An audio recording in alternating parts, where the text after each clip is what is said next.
এই যে আজ 7 মাস আমাদের কমপ্লিট হলো, সেই খুশিতে মা এবং আমি দুজনের যৌথ উদ্যোগে কিছু উপহার, ছোট্ট উপহার কিছু দিচ্ছি আমরা। এই যে এটা কি, ও তো ছোট কানের দুল ভালোবাসে না, হ্যাঁ, রেগুলার পরার জন্য। রেগুলার পরার জন্য বাহ, আমেরিকান কি ডায়মন্ড আর সুন্দর। রেড জারকান দিয়ে আর কি, না কি এটা রেড কি বলে একটা পাথরটা। আর ও তো পারফিউম খুব ভালোবাসে, গন্ধ, হ্যাঁ। এটা হচ্ছে গন্ধের আমার খুব জিনিস, প্রিয় একটা সোহাগ, একটা সোহাগ অনলাইনে, ব্র্যান্ডের, হ্যাঁ। হ্যাঁ অনলাইনে সেল করে। ওর বিশাল, ওর সবকটা খুব সুন্দর ওর, ওই জন্য ওর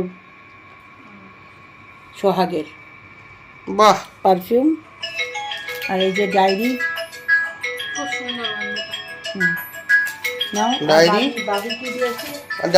এই তো ডায়েরি, ডায়েরিটা বলেছিলে? হ্যাঁ ডায়েরিটা বাবি দিয়েছে। আর এই যে কি এনেছে তোমার জন্য, আর এটা হচ্ছে মামা আর্থের অয়েল আর শ্যাম্পুর সেট। এটা অনেকদিন ধরে বলছিল আমাকেও লাগবে, তাই আনা হয়েছে। চলো ঠিক আছে, ভালো থাকো, সবসময় সুখে থাকো, শান্তিতে থাকো, খুশিতে থাকো। ঈশ্বরের কাছে আমি এটাই কামনা করি। চোখ আজকে